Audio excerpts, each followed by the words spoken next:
And hey, Mike, we are live, buddy. It is another late night Friday Night Owls Unite edition of the Self Quarantine live stream. Your host, BiggestRayRay, broadcasting from Broken Arrow, Oklahoma. Right over here, we've got Mike from Craft Beer Bucket List hanging out with us, tuning in from Richmond, Kentucky. So happy quarantine, all you night owls. Let's have a good time. So, Mike, are you drinking anything tonight, buddy? Actually, no. I had several today, so I'm good. Oh my gosh. So I got to show this to you, Mike. Look at this delicious concoction from my Bubba Gump cup that I brought back from the Santa Monica Pier Bubba Gump location. I think I've had this for probably at least 5, maybe 6 years. I love it. My little Bubba Gump.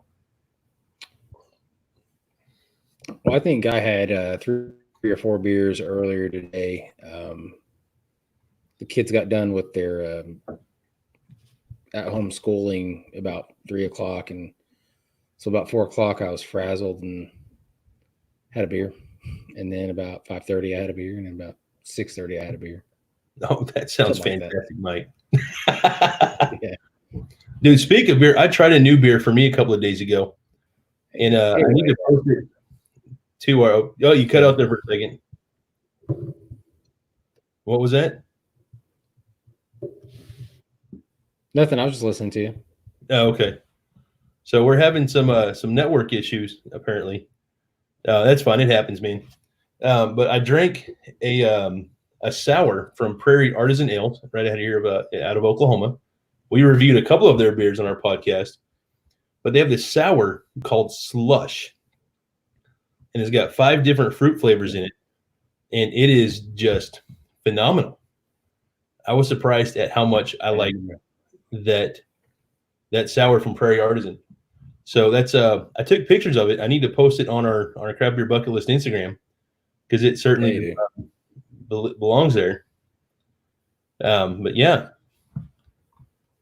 Well, so that peach gose that we had the other night up here on this live stream was pretty good. That was probably one of the better goses I've had in a little bit. And anyway. Yeah, no, I'm with you. That was a really good gose. I enjoyed that. It was a peach gose by a Blue Point. Blue Point, thank you. Out of Patchogue, New York. And Annie's telling us that the best beer is Sam Adams Oktoberfest. That's a solid. I'm going to have to politely disagree. It is a solid beer. It is a very solid beer, and I drink it pretty highly. I'm not going to say it's the best beer.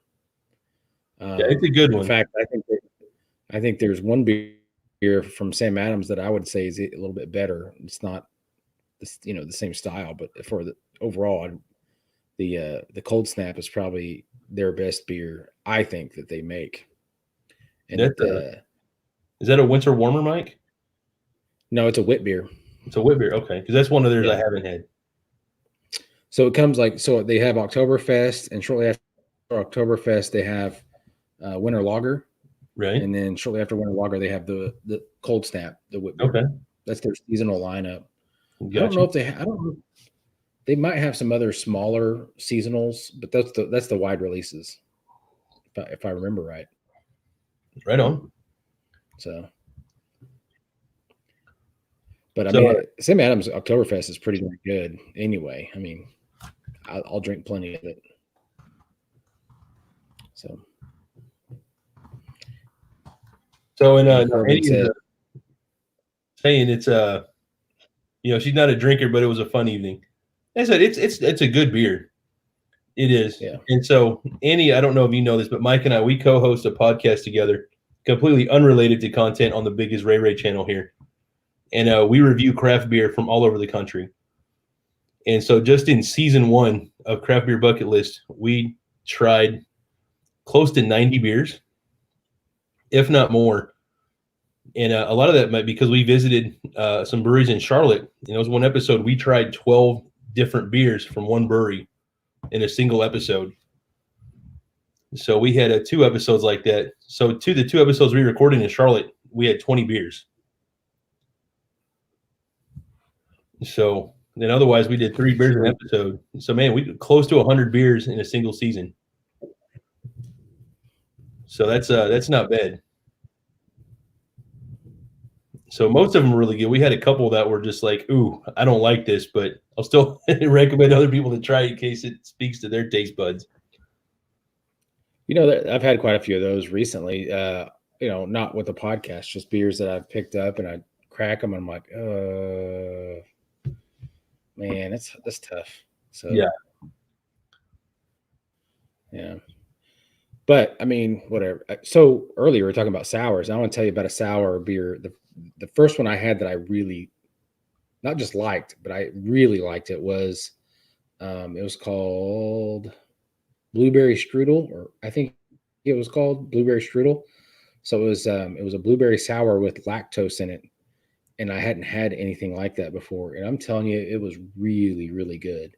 Okay. It was by Braxton Lab, which is just south of Cincinnati. But yeah, Blueberry Strudel, I think is what it was called. It had some berry flavors with the sourness, but then it had the lactose to add that creamy flavor to it. It was really good. Oh, right on. And I want to try to get some more of that before I hit from Kentucky. Yeah. This COVID-19 stuff. So I'm, where I'm looking forward to moving closer to where I'm at in Oklahoma, Mike. I'm going to admit, because Braxton has become one of my favorite, breweries in the U.S. You sent me a good number of their beers to try, and it's going to be sad not being able to get my Braxton hookup anymore. Or West Six Brewing. I'm a big fan of West Six. Sure. Now West Six, I don't think anything, but I think Braxton is, they're just gearing up to become more widely distributed. So I wouldn't be surprised if, I don't know about Oklahoma real soon, but I think at some point it's going to happen. Yeah, they'll get out this way, and we've got plenty of great, craft breweries right here in Oklahoma, the Tulsa and Oklahoma City metro areas. But it's all good. And Annie's saying it's her first time seeing us. So Annie, welcome to the live stream on this channel. Just for the other viewers, I mean, I don't necessarily get to see who's here, but I've been doing a quarantine live stream on the BiggestRayRay channel for the last 38 days. So this is day 38 and live stream number 42, because there's been 3 days I've done a live stream twice. So this would be the 4th time I've done a live stream 2 times in a day. So largely because last week I thought, man, it's the weekend. I bet there's people up late. I normally do it at 4 p.m. Central Standard Time. My family's in bed, and so it's just me. And I launched a second YouTube channel 2 weeks ago doing cooking tutorials. And honestly, I burnt myself out on editing videos, Mike. Just like, I'm done. I needed a break. Yeah. But it's still fun it's easy to come on and do a live stream once you have your stuff set up. It's like, you know what? I wonder how many folks are out there that just need somebody to talk to and hang out. So, Mike, we've been best friends for over 20 years. I'm like, who else to go on than your best bro? Just have a conversation. So, oh, mercy. Yeah, I mean, 2 grandkids, and I've been home since February 29th. Hardcore, Annie. What, you are a trooper, honey. Wow. Cheers to that. I know you're not a drinker, but cheers to that. Wow. I mean, I know Annie, Ray has a daughter, and I have 2 daughters, and we're both doing homeschooling right now and dealing with all of that. And it's been something else. It's been an experience that I hope that I don't have to experience again. I love my kiddos, but it's time. Yeah. So, like, I've always appreciated teachers anyway, but dude, like, I have a good kid. I don't say she's a good kid just because she's mine. I'm blessed with a really good kid. And trying to teach her sometimes is like trying to put a pair of pants on a jellyfish in a snowstorm while you're being chased by a shark demon. And I'm like, we'll just circle back to this later, kid. Just take a break. Take a bathroom break, and we'll eat some chips. We'll do some exercises. Yeah, stick the kid in the deep freeze, just whatever. Dude, all right, so I got to tell you about something. All right. So it was hold on. Let me think about when this happened. I can't remember exactly when it happened. So it had to been shoot, maybe this time last year. I don't remember exact. I don't no, it had been in the fall. So in the fall, there was a lady that came up missing in Richmond. She was married to a professor here at EKU that was in the English department. She came up missing. So, so there's a lot of backstory to this. I'm gonna spill it the best way I can. This is like it's gonna be on like a made for TV movie at some point. This lady, I think she had so she had been married previously to a professor that is at the University of Kentucky, right? She is from Eastern Europe somewhere. I want to say Ukraine, but that may not be right. It may be Czech Republic, something like that. I don't really remember. But so anyway, she married this guy, came back to the United States in Lexington, Kentucky. Something didn't work out.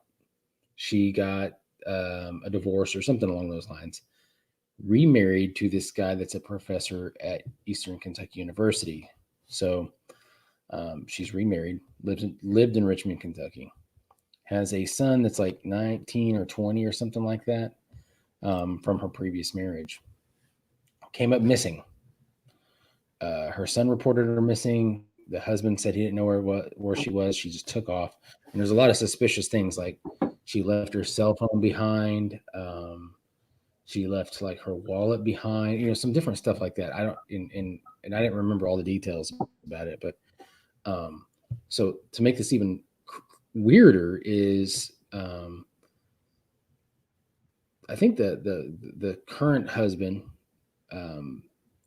said that either she was cheating on him or he was cheating on her. I don't remember. Like there's some details about that that it was a few months ago. Her previous husband at the University of Kentucky does academic research on like people that are into like swinging and multiple sex partners with at the same place kind of thing, right? Some different stuff. Wow, very different. Okay. Yeah, some just a different line of work than I would be interested in. I don't know why I said it that way, but you know what I mean. It's just different. Right. And then the guy here was like, I think it was an English professor. So anyway, she came up missing. Several people said that they weren't having a good relationship, all this other stuff. So she came up missing. He said he didn't know what happened. She took off. He doesn't know. The son, who's not his son, it's the son from the previous guy, said it's absolutely him. So he did something.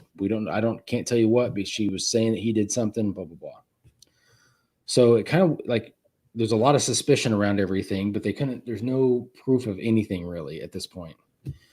And I remember a friend of mine at Eastern Kentucky, where I'm at, was asking me, like, do you know who this guy is? And I was like, at that time I didn't, right? I was like, I have no idea. I didn't know who he was.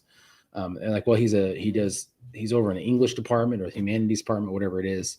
And I was like, well, I mean, I know a couple people that are in that department, but not him. I just didn't know him.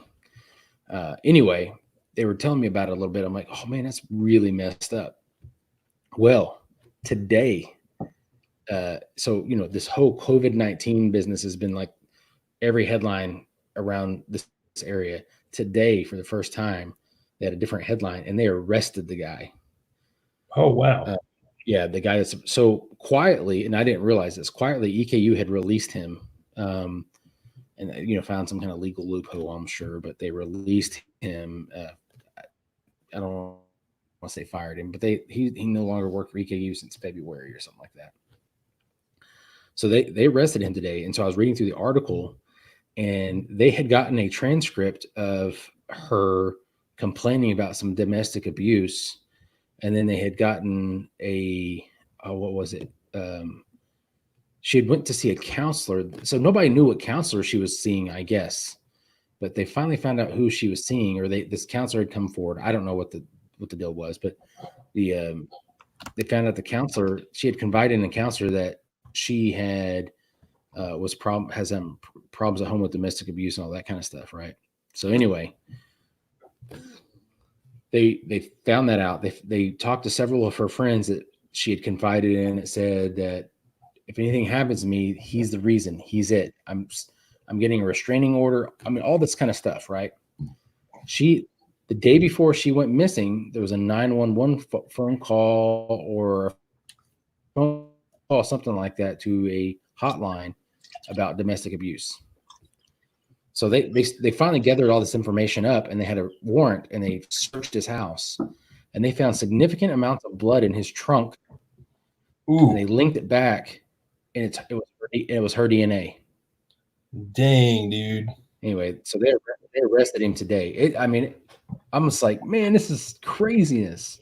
Wow. Just for a long time, people all around us messed up. So, dude, I'm glad they caught him then, because that's one of those things you just don't mess around with. Yeah. So wow, kudos for the police, locally where you're at, putting all that together, building a case, and then taking this dude into custody. So you hate to hear stories like that. It's tragic. Someone lost their life, but thank God they caught the individual. Apparently, that they still don't know where her body is. Oh, right. Wow. Fed him to the Tigers like effing Carol Baskin. Oh my God, that bitch. I'm quoting the show. I don't know her. I have no personal feelings against her, but anytime I hear that name, I feel like I'm supposed to quote Joe Exotic. Yeah. Where was this? Richmond, Kentucky, Mike? It was in Richmond, Kentucky. I forget her name. It's one of those things that, like, if you look up like murder Richmond, Kentucky, it's probably the top storyline for today. Yeah, I'm going to Google it right now. Yeah, because I'm curious. I'm going to put you up on the screen and mute myself so folks don't hear me hammering away my keyboard. Yeah. So, but yeah, so this, like I said, it's for the last like 6 months, it's been one of those things that's kind of lingering around and kind of hanging out. Everybody's kind of talked about it here and there. Like, has there been any updates about it? And has anybody heard anything about it? And there hasn't been a whole lot going on with it. But anyway, it's so I'll tell you something else. I know you're typing over there, Ray. Something else is like apparently her former husband, who's the University of Kentucky professor. He also had another former wife from Eastern Europe who I think got deported. I don't remember, but all of a sudden was gone. So anyway, and then say hi to everybody that dropped in, Laura, Stephanie, and then Annie. Yes, I am in Kentucky. I'm in Richmond, Kentucky, which is like 30 minutes south of Lexington, Kentucky. I'm about an hour south of Cincinnati and about 2 hours north of Knoxville. Yeah, so you're absolutely right, Mike. I just Googled murder at Richmond, Kentucky, and an article came up immediately. Yeah. And what's no surprise, because I've been to Richmond, Kentucky several times to visit you, and it's a sleepy little college town. Yeah. A lot of great people, good community, and then something like this happens. That's a big deal. That's crazy. So yeah, I posted a link, to the article in the comment section here. So if folks are curious about that, I know my friend Stephanie popped in late. She came in at an awkward part of that conversation when you're telling the story. Excuse me. So there's definitely a link if you want to read the article, so you can get caught up and see what's going on there. Happens to be in a town where Mike currently lives in Kentucky. So, man, definitely glad they caught the guy. Even in the article, briefly, I just skimmed through it. He tampered with evidence even. Yeah. And so they nailed this guy. So boom. Yeah, I can't wait for now I'm like, I want some more information. Like, I have no ties to this person at all. And I'm like you, I'm glad they caught him and whatnot. But I just want what kind of tampering of evidence? And I was sitting here thinking like, I don't want to say I'm too lazy to be a murderer. I have ethics, right? But if I was mad at somebody, I would just leave. Right. But I was just thinking like, they found blood in his trunk. So in the article, one of the articles, it says a significant amount of blood. And I'm like, that's the dumbest murderer I've ever heard. I'm just like, and in the article, they said she went missing last fall. So there's been, there's a lot of time. Yeah. An effort. Right? So it's like, I'm not the smartest guy. I'm not the brightest bulb in the box. I'm happy to admit that.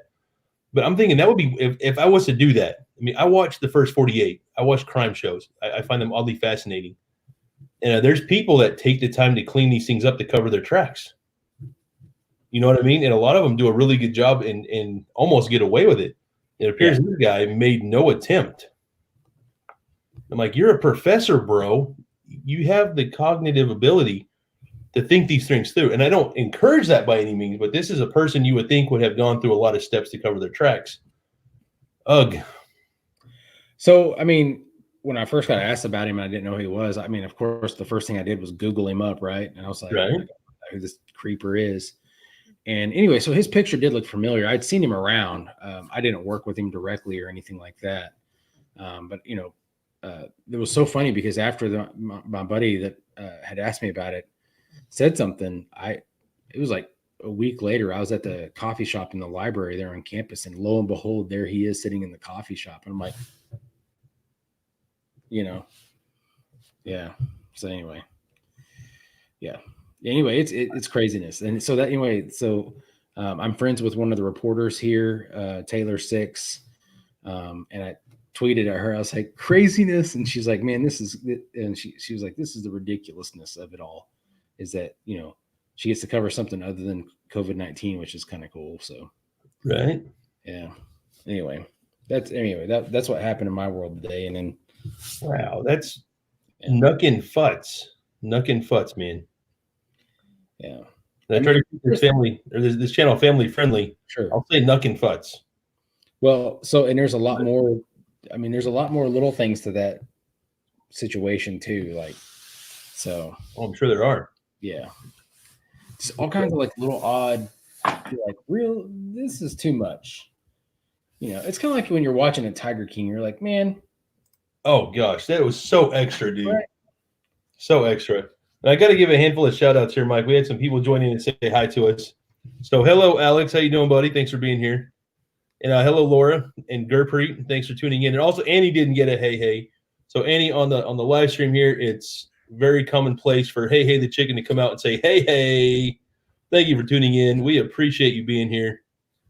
And this chicken, I know is gonna. He tries to drink my beer when I get one on. You don't need vodka. Hey. No. That's not for you, buddy.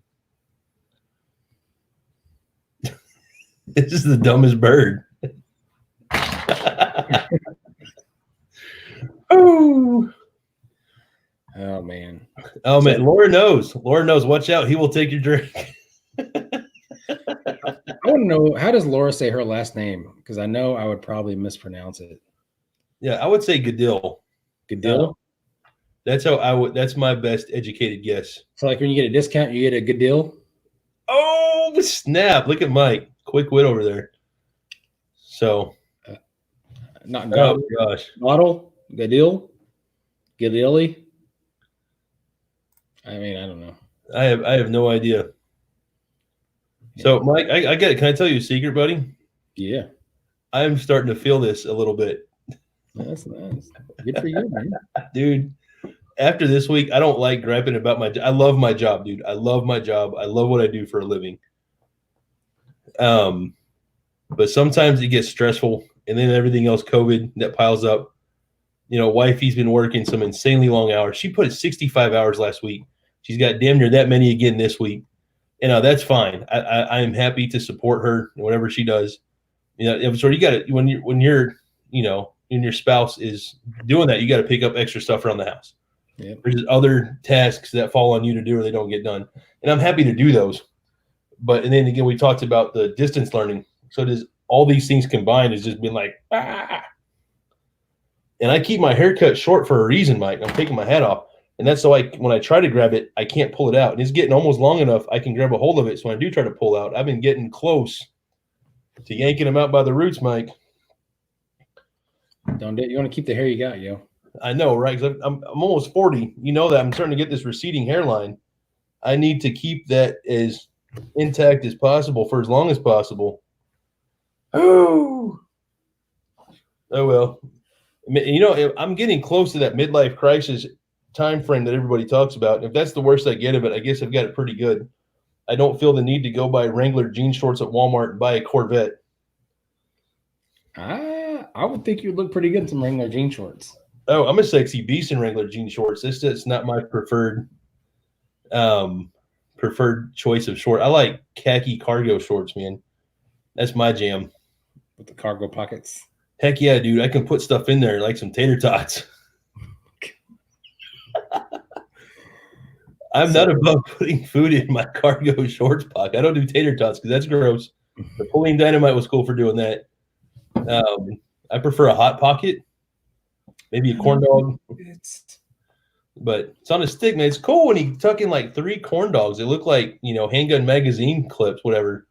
And it's like, whoa, what's that? And I'm like, it's a corn dog, bro. Just reach down, pull one out. Handy snack. Never know when you need a corn dog. Because you never know, man. It's a emergency. What the hell is wrong with me, dude? I don't know, man. I'm going to get the giggles in a minute if I'm not careful.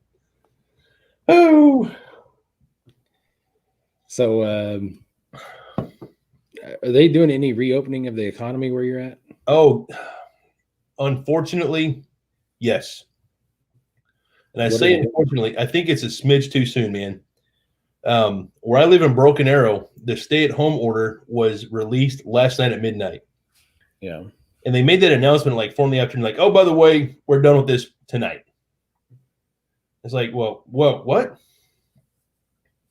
So Oklahoma, last I looked, was ranked 38th worst state for how they're handling COVID-19. But we're becoming one of the first to reopen. Well, I think that it's one of those things that if you look at numbers, they're really deceiving because you're like, it's only got so many cases and so many deaths. But then like Oklahoma, so compared to Kentucky, right? Like we got twice as many people here. So if we have twice as many deaths, we're on par. But I mean, you look at Oklahoma, like, oh, we have less deaths than New York or, Ohio. Of course you do, right? Yeah. Our population is only a few million. Yeah. So I think the other part of it is too, it's just like Oklahoma is very similar to some other states is you got some pockets of people, Tulsa, Oklahoma City and whatnot, right? But beyond that, I mean, Oklahoma is really rural. Yeah. And not saying it can't affect those people, but it's easier to social distance when you don't have anybody around. Right. But that's how I'm feeling too. So like here, it was a number of days ago, I went to the store and then you've got, it bugs me because I'm sitting here, I've got a mask on, I've got an N95 mask on and I'm somewhat healthy. Right. And not that I want to catch it, but if I did, I'd be more likely to be okay. Right. So I'm walking around and there's these older folks, and I'm not against older folks by any means, right? But like you're older, you look like you're in the 80s or 90s, so you're older. They don't wear a face mask, they're touching everything. I mean, it's like you're just like completely ignoring all this, and you're likely to be pretty darn effective if something happens. Like if you catch it, you're really more likely to get hurt in some manner. And then like all these other people that are like, bring it like 3 or 4 people shopping together. I'm like, man, because we do our best. Like one person goes, and we go, as little as possible. We're like, listen, we don't need milk for another 2 days or whatever. We can go without a little milk. We could go without this. We've got food. So let's make limited trips. And that's what we're doing. And these people are up there like 3 or 4 people. I mean, it's just irritating. I'm like, whatever. I get pretty mad about it. So yeah, it is what it is. Right. Oh no, I'm with you, man. And I see the same things here in Oklahoma. And I go out almost every day. I do. I mean, I admit it. I talk about it every day on the live stream, but I go to Dunkin' Donuts. I order in advance and pay in advance on my phone. I go through the drive-through. I could walk inside and pick up my stuff if I want to. I don't. I go through the drive-through. Yeah. And so I have limited engagement. Otherwise, I only go out for other essentials. The exception, I've talked about this, and you know about this, Mike. I had to go I parked my drone in a tree 45 feet in the air the other day, and I've made a couple of attempts to get it down. Fruitless attempts, but I went to the store for that, and still I put on my mask. I went into the store by myself. Me, wifey, and Dawn, all 3 of us went. They stayed out in the truck, and I went in by myself with my PPE on, and I social distance. You put 10-foot sticks of PVC pipe in a shopping cart. I stacked it on purpose so people had to stay back at least 3 feet on either side of the cart. It's a good idea. I did that on purpose. I'm like, I'm either going to hit you or you're not going to give me your COVID if you have it. And it was fine, you know what I mean? But still, I'm with other people still walking groups and other stuff. And it's like, what the actual daddy word is wrong with you? It's blasted everywhere, you know, not to do this, and people still do it. And I don't understand it. I don't. You know, and I try to make as few judgments as possible, but some of those folks I'm seeing, you know, you could just tell. You can tell things about people, and you can tell that these people are probably lower income, number one. So, you know, they're not going to have the same, not saying it's fair or not, they're not going to have the same access to healthcare, but like, you know, some of these other folks, I mean, it's just like, they just don't care. Yeah. I don't get it, man. I don't. I don't know, man. So overall, you know, we've been, you know, when we go out, we do wear a mask. I've worn a mask everywhere I've went. You know, I've tried to, you know, if you look at the stuff online that's from scientists, you know, they're like, listen, wearing gloves doesn't matter. You know, it's, so I don't wear gloves, but you know, the minute I get home, I wash my hands. After my hands dry, I use sanitizer on my hands, and I'm like, you know, we're sanitizing everything. We have somebody I saw in a comment. Somebody's like, we have toilet paper. We've had toilet paper pretty stocked the entire time. Right after they announced some stuff that was pretty scarce, but right after, I mean, you can go in there to buy as much toilet paper as you want now. There's not even a limit on it or anything. But like, there's no hand sanitizer. There's no, you know, Lysol spray. There's no Lysol wipes or anything like that. And I'm hoping that that's all going to hospitals and stuff right now where it needs to be. I hope so. Yeah. You know, I have one of I keep this at my desk. You know, I stumbled on this about a week ago, and I put on a live stream. I always keep a bottle of this in my backpack. I travel a lot for my day job. You know that. You know, the last few months, obviously, the travel's been light, mostly as a result of COVID. But I always keep one of these when I travel, just because I'll go to the airport. You know, you have to ride the train or whatever. Yeah. And there's a lot of nasties out anyway. So I like to keep one of these just to try to minimize whatever you could catch anyway. Sure. And I stumbled on this. I'm like, dude, this stuff is liquid gold right now. But even at my desk, even if on a day I don't leave anywhere or I don't leave to go anywhere, I still feel the need to put some on just in case. I don't know, dude. I don't want to say I'm paranoid, but I think about it constantly because I'm at a higher risk. You know, I've got sleep apnea and high blood pressure, which is under control. I have a CPAP machine and I take medication, so I'm fine with that. But I don't know how I would react if I caught the COVID. Am I really at a higher risk? Would I have the ability to fight it off? I don't know. So, or maybe in Annie Corbin here, she's like, Everclear. You know, I'll just shoot some of that stuff right in there. And dude, not to get political, Mike, because I don't want to do that, but what was going on the other day? Let's just drink some bleach. Dude, all I'm going to say, so, I don't know. So there's an old tale, a Native American tale that I was told by Ron Gurley. Yeah, love Ron.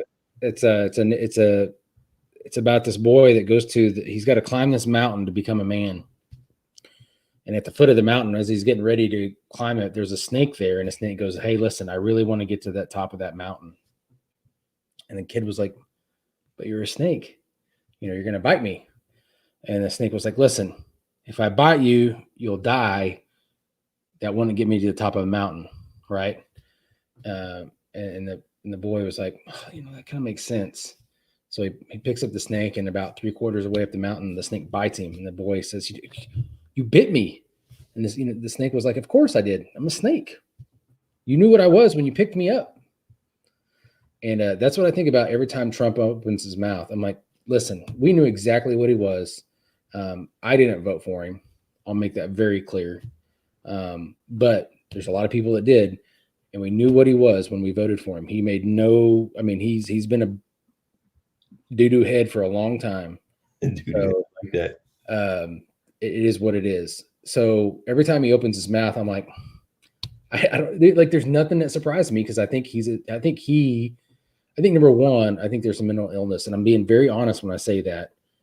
And that's not something that I'm going to put down about him because I've dealt with a family member that has had some of this going on earlier, and it's progressed. So some of that I see, I'm like, this is not good. But beyond that, he's exactly who we thought he was, and he still got voted in. And I'm hoping for the life of me that and I don't. It's to the point that anything's better, anything.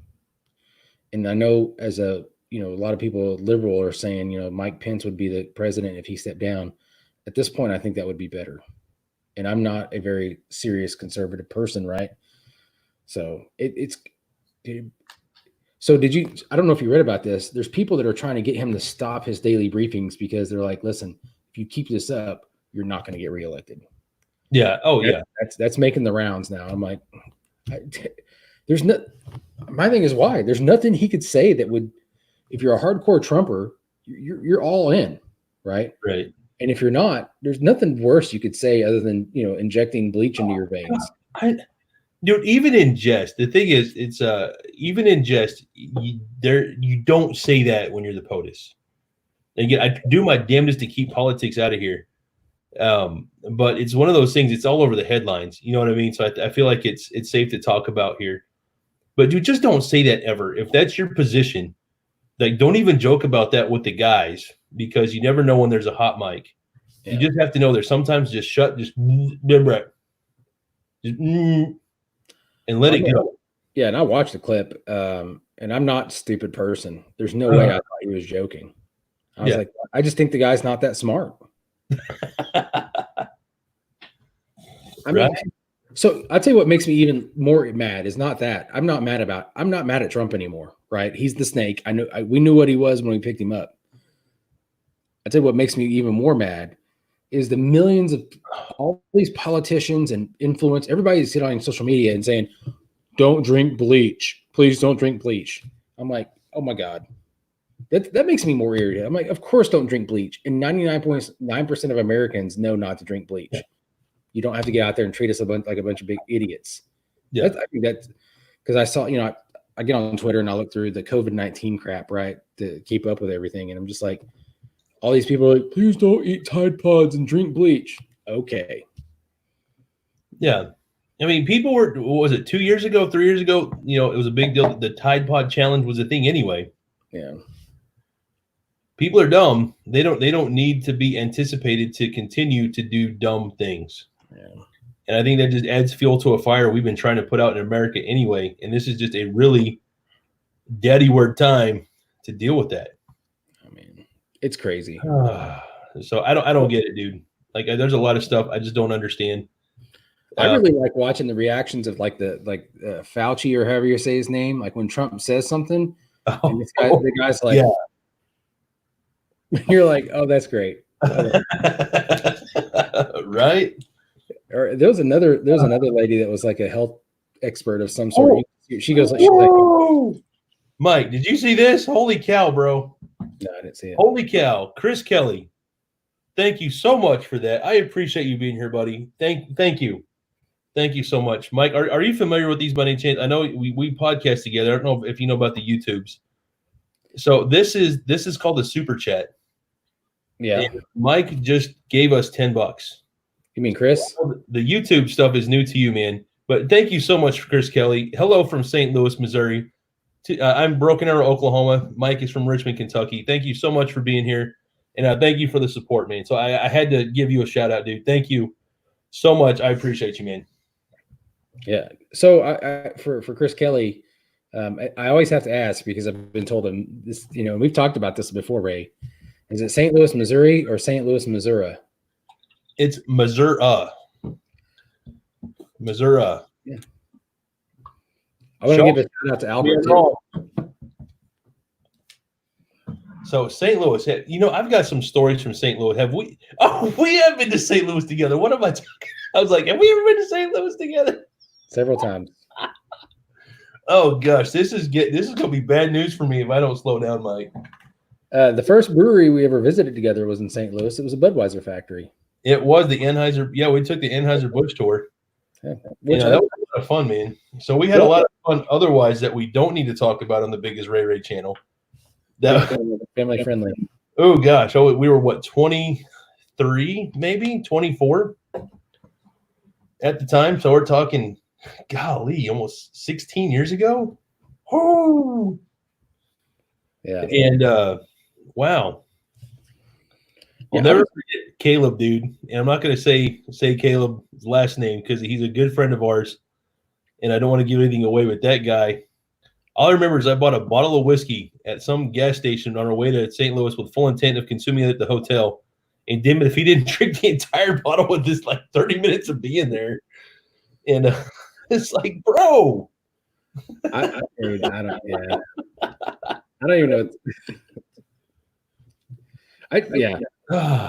So I was gonna go back to the Budweiser, the Anheuser-Busch factory. Yeah. So, and I love craft beer. I don't really consume many products by them ever anymore. Like if I'm at somewhere and they give you a free beer, maybe every once in a while. I mean, even then I usually don't. However, I was so impressed with the history of it. During the Prohibition time, and then like every time there's some kind of thing. I'm sure they're doing something now with the COVID-19, but I was I was impressed with the history of it. Number one, it was so cool. And number two, just like the and it's like a kid, right? As I think about those Clydesdales, and I'm thinking like, man, they're just beautiful, awesome animals. Period. Right. Oh yeah. Even today, like, and I still talk about it. And if I get through there with my kids, I want to stop in there and go through the tour with my kiddos. So just, because it's so cool. So I like a lot of what they do in regards to that. Now, some of their other stuff with the, craft beer competition, I'm not such a fan of, but. Right. And I've got nothing against them. Years and years ago, Mike, we drank a lot of Anheuser-Busch products together. But as I've aged, my taste buds have developed and changed, and I prefer now the taste of craft beer versus a lot of, I call them the big breweries, the big names. And no disrespect to them, they started off craft beer small like anybody else, and they just turned into a conglomerate. But I prefer craft beer now. They have just a much better flavor, and I'm a guy. I like to support local as much as possible. I mean, I shop at Walmart, Target, Lowe's, Costco. I still spend my money there, but I do a lot to budget and allocate my funds to support local. And I try to do that more than I do the big box guys. Sure. But I prefer to support local, right? Even though I travel the country. And sorry, I'm buzzing now, so I might just blah blah blah for a bit. I don't mean to, Mike. I'm feeling really good about life right now. And so I was going. I'm getting all choked up talking about this, Mike. No, I just vape, cough, damn stuff. Anyway, where was I going? Anyway, so nothing against Anheuser-Busch. I just really prefer craft beer now, even well before the podcast. And I know what I was saying. But even though when I travel around, I still do my best to take my corporate dollars and plug those into local business as much as I can when I'm out for the day job. Yeah. So that's where I was going with that. It just took me a second to get there. And sorry, man, this girly drink is starting to kick my behind. It looks pink, and it is pink. It's delicious. Rosé color to it. It does have a nice rosé color to it. There's no wine in here at all. This is just some kind of, what is it, white? I can't even read now. White cranberry, strawberry juice, and Smirnoff. Getting my merds mixed up. And I'm getting my merds mixed up. It took me a second to be able to say that wrong on purpose. Oh man. No, and the other thing I like about St. Louis is the kind of the grit of the city. And I've told people this. So it's the same. I put it in the same way that I put like Cincinnati, Cleveland, Detroit, Buffalo, New York, like the grit, the blue collar aspect of it. And I love those cities and like the industrial feel. The Iron Belt, man. Yeah. Yeah, real quick, Mike, let me take a pause. Annie Corbin says, I've got to try to sleep. Glad to meet you guys. Subscribed. Go Google new intelligence report just came out. So we'll have to do that. But Annie, thank you so much. Sorry for the pause there. I'm really starting to feel this stuff I'm drinking. But honey, thank you so much for tuning in. I appreciate you. I hope you enjoyed this. And have a great night. Enjoy those grandkids and stay safe. And hopefully we get to see you soon. Have a great night, sweetie. Absolutely. So go ahead. I didn't mean to cut you off, but I had to get that out there before she took off, man. no, that's what you're talking about, the rust belt, the iron belt, whatever you want to call it, and that's exactly what it is. Rust belt, right? Sorry. That I don't know. It's got the elbow grease, pull yourself by your bootstraps, kind of all those cliches. It's got those feelings that I really love, and every time I've met somebody from the area, like when I go to these different cities, I've always had a positive experience that I can remember. And I'll say specifically when I went to Buffalo, New York, as a tourist, I wasn't there for work. I went there for fun. I went there for two reasons. Number one is to see Niagara Falls, right? But not number one. Number one is actually to go to the Anchor Bar Hot Wings. Yes. Yeah. So I went to Anchor Bar and Duff's both because they both have like the competition on who had the original wings. So I went to both. But anyway, during my time there, everybody I ran into, they see a million people doing the same thing, right? Right. Everybody was super nice. And that's what I felt every time I went to anywhere in like Cincinnati and St. Louis and all that. So look at that. That's what I had for dinner tonight, Mike. Really? Tonight? Yeah. Ah, you jerk. I made that in my Ninja air fryer, bro. Ninja. The kiddo wanted chicken nuggets, and I'm like, I've had so many chicken nuggets lately. I need some hot wings. So sorry, you're talking about the Anchor Bar. I've been to Anchor Bar in Buffalo. Been there. I haven't been to Duff's yet, so that's on my hot wing bucket list of places to try before I die. But Niagara Falls, dude, holy cow, bro. Like, I can't wait to take Dawn there and let her see that. I was completely blown away by that. Walking across the water to Goat Island, whatever. All the cool stuff that goes with that. So Laura said she hopes we have football this fall, and I completely agree. Huge football guy. I've been watching the draft. I saw the Dallas Cowboys picked up a wide receiver so CeeDee Lamb from Oklahoma University, was supposed to go higher on the board. Slotted with a top 10 pick, and he slid down. I think Cowboys had the 17th pick, and they picked him up. So the Cowboys are now, they're going to have, another fantastic receiver. They were one of the best offenses in the league last year, and now they've got another high-end receiver that they picked up in their first round. I mean, I think defenses are going to have or offensive are going to have to score 30, 40 points just to keep up at this point. I mean, goodness, right? Yeah, it says Cowboys on my head. I'm a Cowboys fan, Mike. Oh, yeah. I've been for 30 years. But I don't get the time to keep up with. But you even quit inviting me to your fantasy football league, and simply because, and I don't mind. I get it, dude. Because I'll be the guy that would show up every third week to make picks, and I'm just so damn busy all the time, dude. And I'm not mad about it. I'm just bringing it up because it's something we've done for years and years. Well, there was only 1 year. So the year right after I stopped inviting you was the last year I did it, and since then I haven't done it for like 3 or 4 years now. No, it tells you what I know. Yeah. Same thing. I got too busy, had a million other things going on. And I'm like, listen, this is, just so far down on the list, and eventually got to start cutting stuff off, Yeah. I think I watched, other than the Super Bowl, I think I caught 2 games last season. I'll be kind of like, once I move away from Kentucky, I think I'll get more Dallas games. So that's one of the things that I missed is, I watch as many as I can here, but still, there's a couple weeks where it's not on the local rotation. Oh my God. So I just realized this was a brand new bottle when I opened it tonight, Mike. I'm going to go get something real quick and show you, and I'll be right back. Okay. I'll be right back. All right. So while Mike's away, I'm going to do my best to talk and not slur my words. This should be fun. So anyway, guys, thank you for tuning in, everybody. I certainly appreciate you being here. I planned on going live tonight. I just didn't know when. I talked about it on the 4 p.m. Central Standard Time live stream. I've been doing daily since the quarantine went into place. And, I appreciate y'all being here. Thanks for hanging out. Thank you again for the super chat. I appreciate that. That's something that recently got turned on my channel. So thank you so much for the support. I appreciate it. And we've been having a good conversation. We're seeing some of the comments here. If I missed you earlier when I did the shout outs with Hey, I'll bring Hey back out here. Thank you so much for being here. I appreciate it. Hey, thank you for tuning in with BiggestRayRay. Woo! And I don't drink a whole awful lot in my life, but I've had more tonight than I've had in a while. I'm not bragging or anything. It's just sometimes you need a couple. Just keeping it real, guys.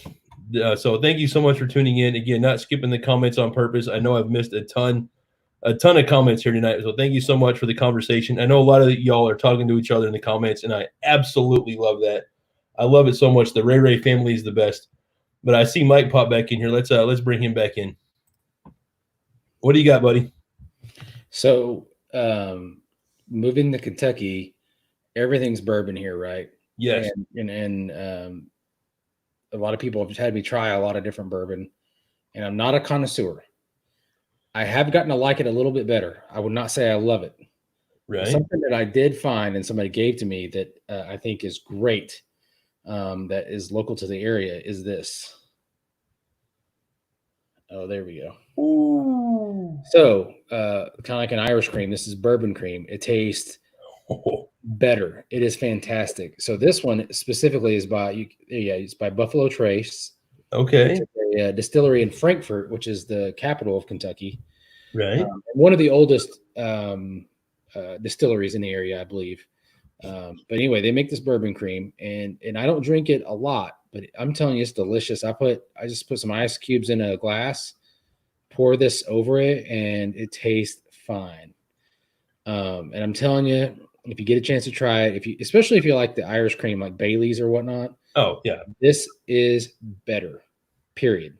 So, question for you: in our day, I have no idea how many hundreds, if not thousands, of buttery nipples I've drank.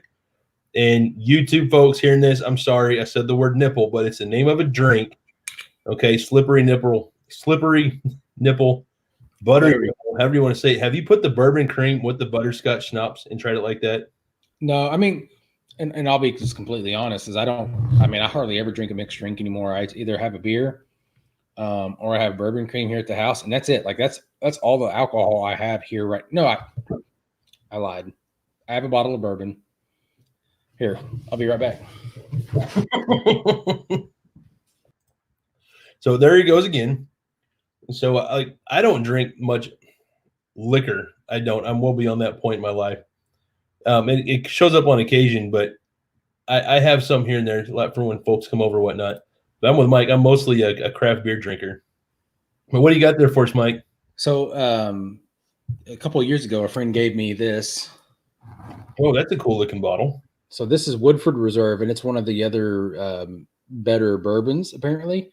Okay. And this is a labeled, I don't know, what would you call it, like a select batch or a small batch or whatnot. So it's got a label and a bottle number.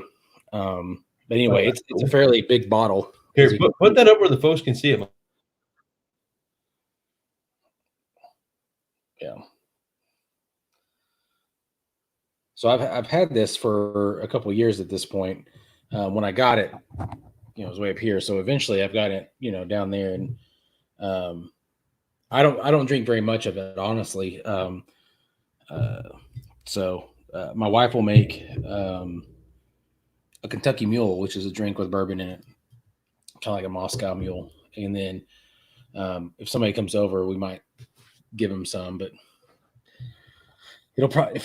I'll probably be taking that with me whenever I leave. But that's been 2 years. This I've had for a month, and it's half gone. So you guys, I don't know, you see my credenza right here. Yeah. So just right down here, there's you can see this drawer. And I'm one of those guys. I keep one of these at my desk. So I'm a fan of early times. So I believe this is a Kentucky. It is a Kentucky whiskey. It says on the label. Yeah. So a friend of mine, I'd never had it before. Somebody brought this bottle over for my birthday back in February, introduced me to it, and I've become a huge fan. It's actually I'm not a connoisseur of whiskey or bourbon, but it's super smooth. I enjoy a nip of this every once in a while.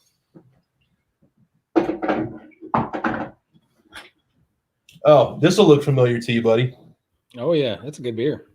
So this is a beer that we reviewed on our podcast with Corey Williams. Anybody that's on my channel also knows Corey Williams, right? Except for subscribers who I've probably picked up since I adopted Karma last year. Everybody knows Corey. He's a huge deal in the YouTube world, but he reviewed this beer with us on our podcast. I really like the can art on this one. This is only one of 3 cans I've kept for their can art. Actually, one of 2 for the can art. I just really like that. And I'm just swinging around here because why not? Yeah. So while you're doing that, Alex, and apologize, Alex, I don't know how to say the last name. I don't want to mess it up, but talking about partial to hard cider. And I really like a lot of hard ciders too, actually. And then there's a local cidery here in Lexington, Kentucky called Pivot, and they make some different ciders, and they are delicious, especially some of like the mimosa ciders and all that. But any from like the semi-dry apple cider all the way to the Perry's and all that kind of stuff, I really enjoy it. I think there's a lot of new flavors coming out with a lot of new people doing a lot of good things with that. So I like hard ciders too. Sorry, I'm scrolling back through the comments here, and I think we got a troll here, buddy. Oh yeah. I'm not going to put the comment up, but somebody named Deegan Warhite. I'm sure they just stumbled on the stream, strolling through stuff on YouTube. You might take a look at that if you can see it. Completely inappropriate, dude. I don't want that kind of language on my channel. So bad Deegan, if you're still here. So yes, we're drinking tonight. If you noticed, we're keeping it family friendly. So we don't need that around here. I hope you have a great day. I hope you're staying safe through the COVID-19 crisis.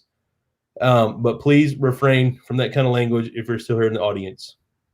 So yes, I know that's coming from a guy in Oklahoma that's buzzing right now, but please don't do that again. I want you to have a great day. I want you to live a happy life. I hope your children grow up and do very well for themselves, but let's not troll. Okay. Not cool. Not during a pandemic. Okay. If you need a friend, I'll be your friend. Find me on social media. We can talk it through, buddy. But no. Thank you. Sorry, Mike. I had to get that out. Like if people troll, it's just whatever, dude. You know what I mean? I get it. I don't take it personally. A lot of people do. I take it like that dude needs a hug. If your life and feeling good about yourself, revolves around talking trash on the internet, you need a hug. And so you know what? Hugs to you, Deegan. BiggestRayRay hugs. We will give you some internet love, man. Not in a weird way, but you know what? I hope you have a good day, man. I hope your day gets better, and we are here for you. So that's how I deal with that stuff, Mike. Because I put all the time, be biggest, be what makes somebody else's day great. That's my mantra. And if I let a troll get under my skin, I'm not living what I'm talking about all the time anyway. So I try to just let it go. Like Frozen 1, let it go, Mike. Oh, man. But so look at it. Do you recognize this by any chance? Yeah, I do. Yeah, man. I don't know when to open this. So you sent this to me for Christmas, and I've kept it safe in a safe place. And I'm really looking forward to breaking into this 20th anniversary ale. It's just it's one of those, because you sent it to me, it means a lot. So I don't know the best time to open this and consume it. But I just wanted you to see, like, this is still in great shape, man. I have it. I am looking forward to a time where I can drink this. So the people that make that, they own a distillery in town, and they've taken all their used or spent bourbon barrels, and then they age beer in them on site. So they've got a distillery and a brewery working together on that. So they do a lot of cool stuff, and they make some good beers. Their most popular is probably the Bourbon Barrel Ale and the Bourbon Barrel Stouts that they produce on the reg, and they distribute pretty widely. So that's good stuff, man. But I got to show you this too, Mike. Bud was born in 1982. Remember this one? Oh yeah, it's good, dude. No, so this was a guava gasse from a United Artists Brewing out of Canada. This was the first can I kept for its can art, and I know I talked about this on the pod. I think I sent you a picture of this to put up on our Instagram page. But dude, this spoke to me. I found this out on Long Island. And I was like, bro, this I have to try this beer. And I did it simply for the can art. And it turned out to be one of the best gasses I've ever had. And sorry, I saw this when I pulled out that other one. And I'm like, dude, we reviewed this on our podcast, bro. history now, man. We're Kinda recording. big.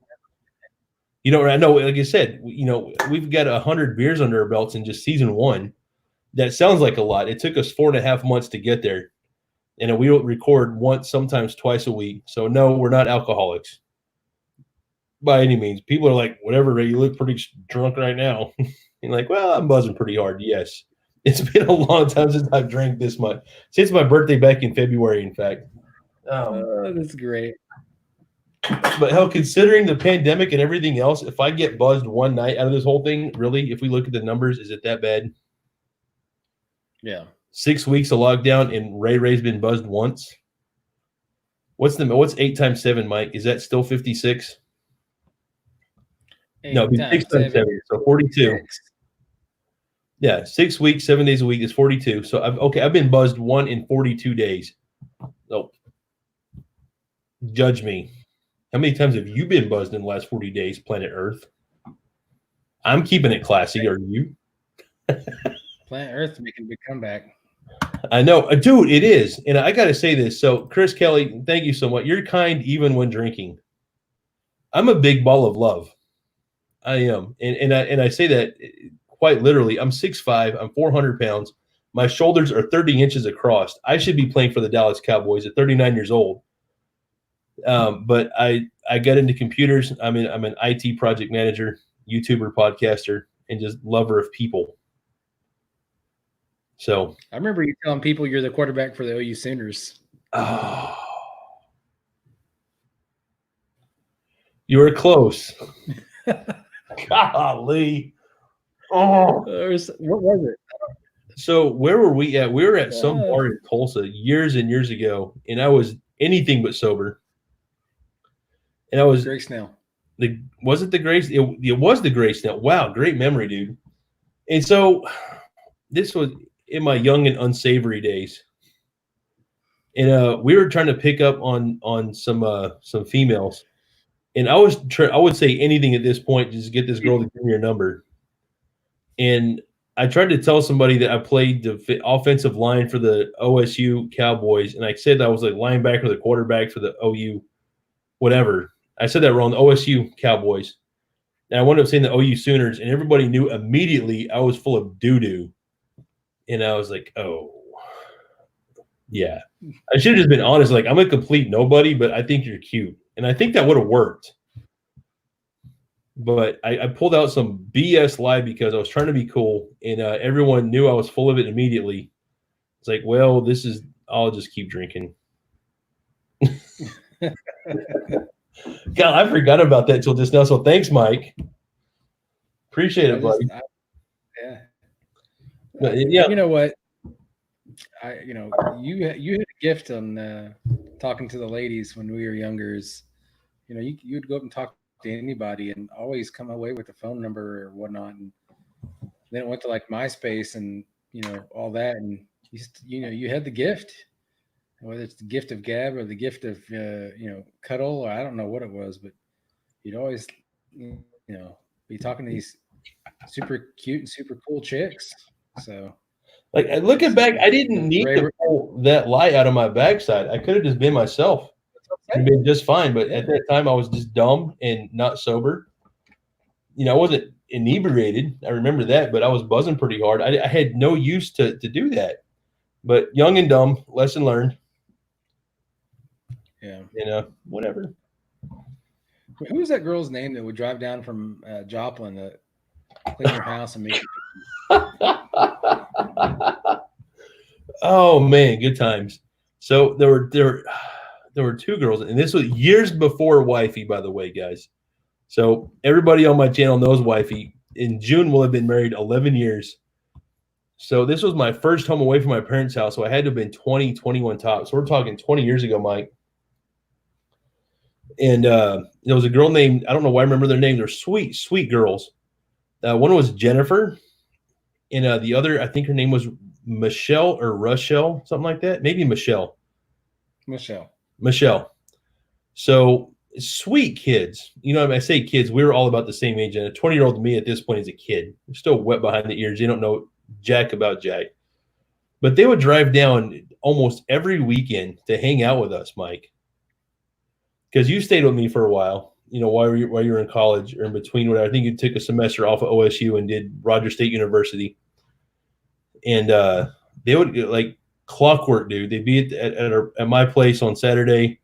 They'd leave like nothing ever happened. Like I don't know how, but like no illicit activities. No, how can I say this here? There was never any hanky panky or heavy petting. Like nothing ever happened. But looking back, I'm like, how? Because they were down every weekend. They cleaned my house. They cooked dinner. They treat us well. And we were always nice to them. You know what I mean? Like we never were ugly. I remember I saw Jennifer was one of the dudes. Like I remember that. She was one of the coolest people I'd ever met in my life. But she struck me as one of the dudes. So there was never an attraction for me. I just thought she was a cool chick. And I look back and it's like, this chick was into me. When you're 20, you're dumb as a frick. And I was. Places. Looking for too many faces. Yeah, she she was definitely into you, dude. Yeah, and I think your mom kind of is the one that kind of set that in motion, right? Yeah, she played wingman for that. So before I got married, anywhere we went, my mom, we go through the drive-thru at Taco Bell. Oh, you're a girl? You have 2 eyes and hair? My son is single. I'm like, Mom, like what are you doing? I'm like, I don't need your help. Hey, and but fast forward, who introduced you to Corinne? So that wasn't even an introduction, really. So yeah, we met through my mother, but it wasn't like it was a setup. So no, I'm just saying that, No, you broke up again for a bit. Like you were frozen face for a second. So say that last part again. And you're doing it on purpose this time. But say that last part again, Mike. I said your mom had your back. Oh, she did. This was golly. I just saw my eyes. I'm like, holy cow, dude! I can see that I'm feeling it. My eyes look a little different than normal right now, but whatever. I feel great. I do. Okay. But I just got laid off. This was back in 2007. No, 2008. We know that the economy ran into a recession. And I got laid off a job. I was living in Arkansas at the time, wound up back in Oklahoma. And you and I were going out for New Year's Eve. And my mom's like, hey, what are you doing tonight? And I'm like, obviously, I'm going to party with Mike. This is not a secret. And she's like, well, I'm in Tulsa with some friends. Just stop by and say hi. It's like, okay. So we did. We did just that. We stopped by and said hi. And that's where I met Wifey. And I don't think any of it was intentional at all. It's just I'd been back in Oklahoma for 4, maybe 5 weeks. Maybe not even that. Yeah. And so I was living with my friend Amber at the time. You know what I mean? So and Amber's been like the coolest, most awesome friend. She's been like a sister to me since we met also in high school. And so nothing ever happened there, but she's also the awesome person she is. I was living with her and her roommate at the time until I could get back on my feet. And which was great, but it's like I'm living with my adopted sister and her female roommate. I don't think my mother would be trying to set me up with anybody at that time. You know what I mean? Who's Amber? Off. Do what? Who was Amber's roommate at the time? Oh, what was her name? So I'd met the girl once before I moved in with her, and I can see her face, but I am terrible with names. This is 11 years ago, 12 years ago now, Mike. Yeah, I mean, I just don't remember. That's why I was asking. Yeah. Golly, she was a sweet girl. She was super friendly. Yeah. But wow, I wish I could remember her name. She was like I never had any problems with her. I thought she was cool. So look at this. I just saw a comment, and guys, forgive me. I have largely ignored the comments tonight. I am buzzing. I've had a lot of adult beverages tonight, and normally I highlight damn near every comment that comes in. I haven't done it tonight, y'all. I'm not ignoring you. I'm enjoying myself in the conversation. But Stephanie says, Ray and Mike are reminiscing the good old days. And Steph, let me tell you, we are keeping it PG. Super low key. PG. And I saw a comment about this earlier, sure, Ray. And no, I'll say it here. I don't keep any secrets from wife. I never did. Before I settled down, I tell everybody I used to be an outside cat. Then I got married and got domesticated. Now I'm very much an inside cat. So before I met wifey and settled down, I was straight up a hoe bag. Like, there's no sense lying about it, Mike. I was not the best. And I've talked about this in a couple of videos before. I wasn't one of the most savory individuals. I wasn't. But no, in the case of like my friend Amber, I'd say is like my little sister. Nothing ever happened there. So she has a little sister.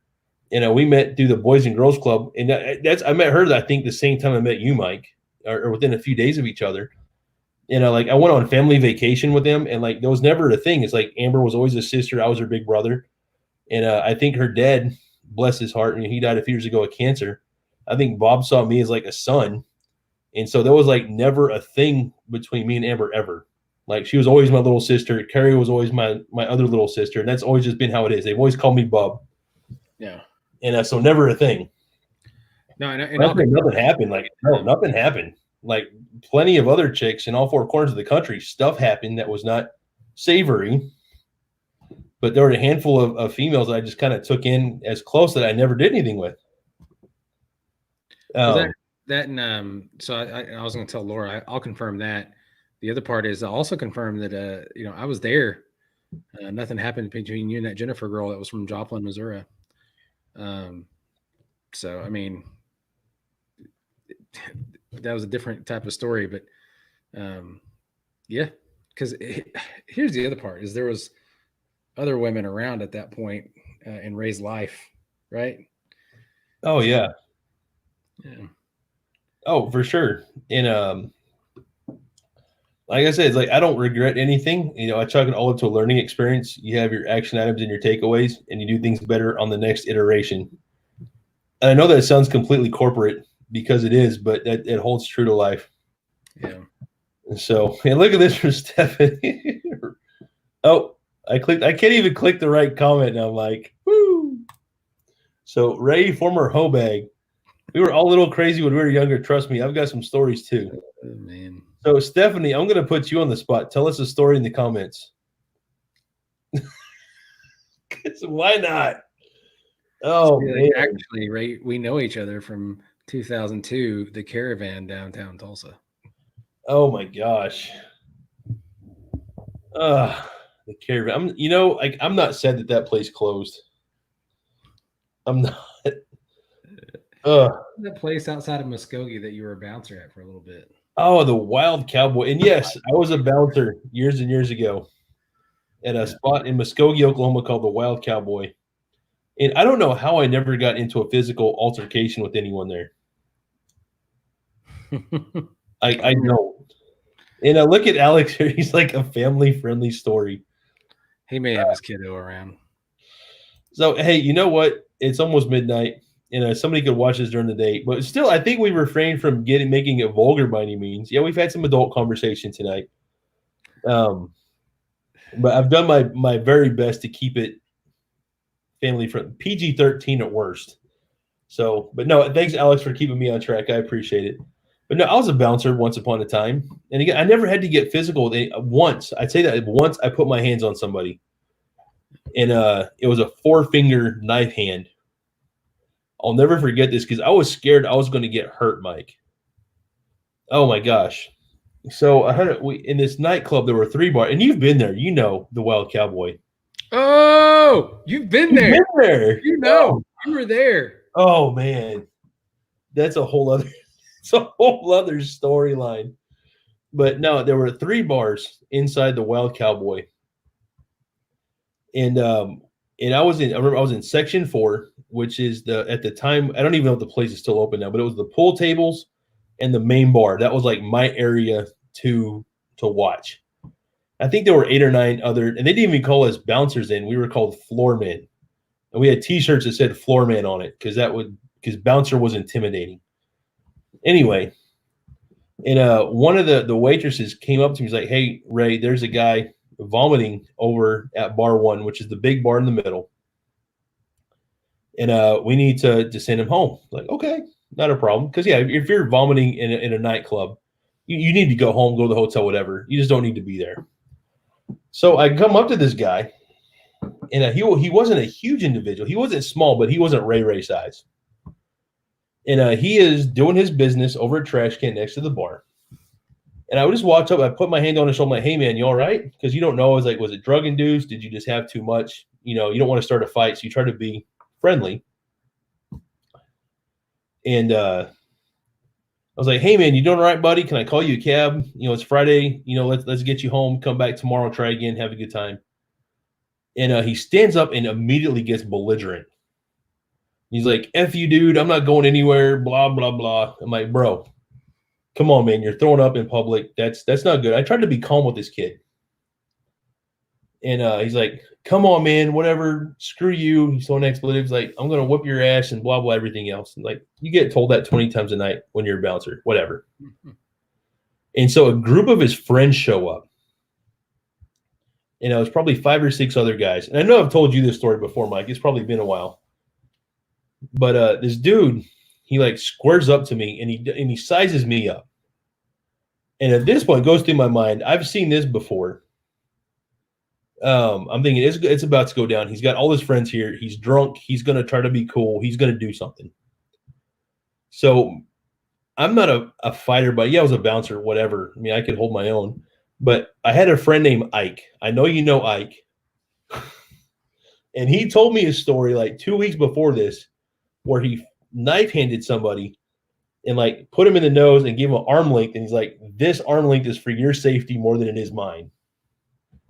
And so I remember hearing Ike tell me about this, who was in the Army, was in the infantry, and was a medic. So I'm like, Ike has been through some stuff. If this worked for Ike, it could work for Ray. And so this kid, he had glasses on.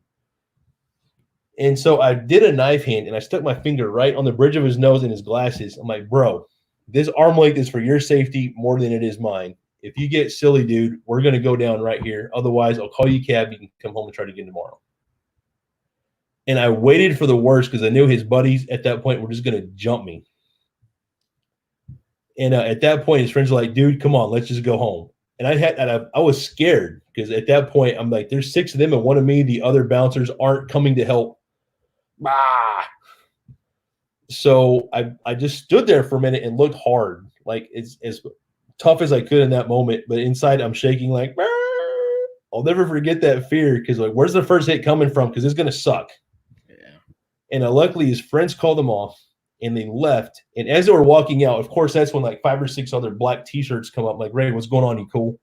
And I'm like, where were you guys 30 seconds ago? I thought I was going to get beat up. Oh my god!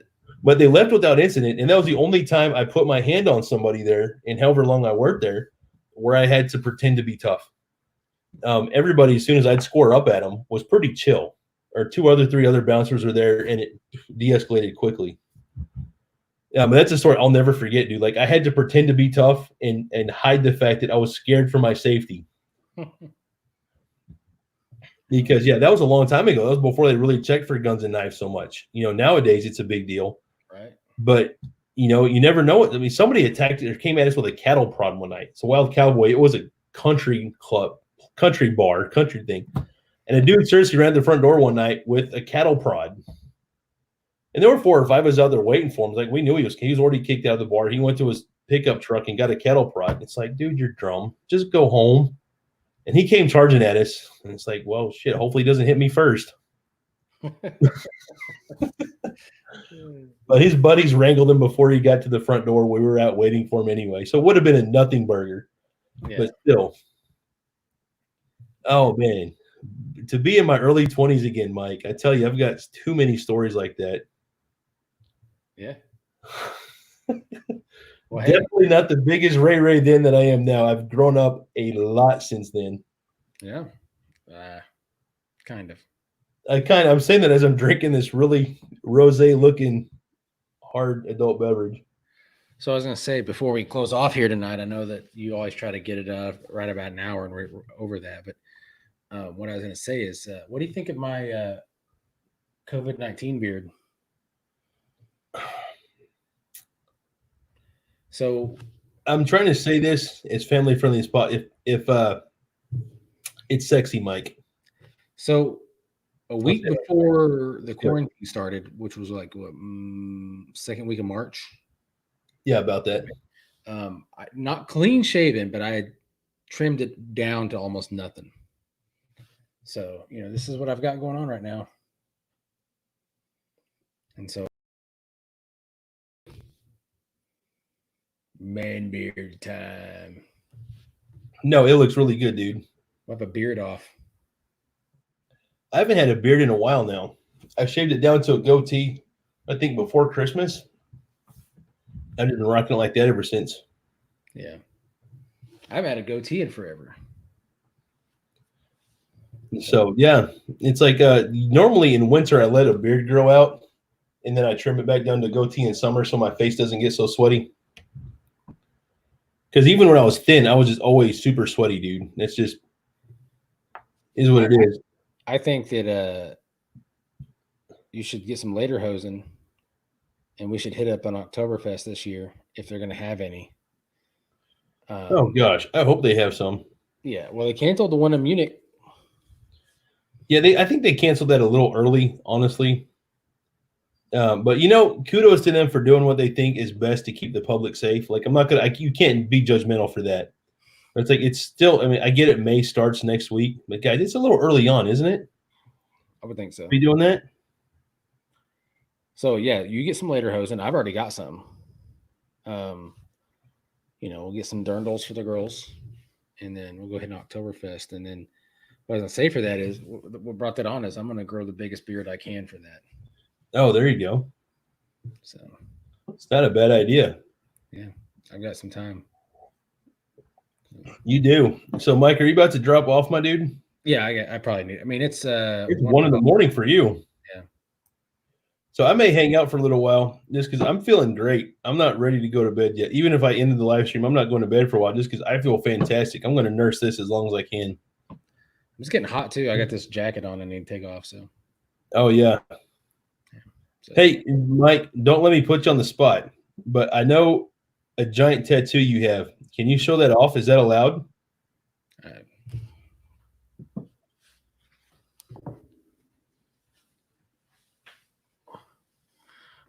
Family-friendly channel.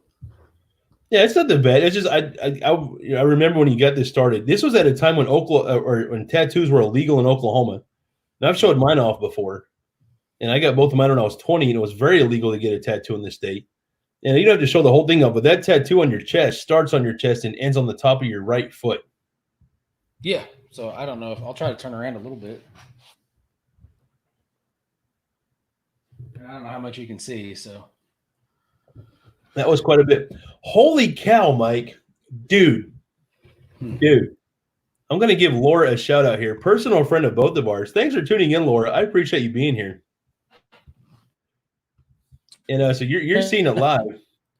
Mike has a gargantuan tattoo on his back.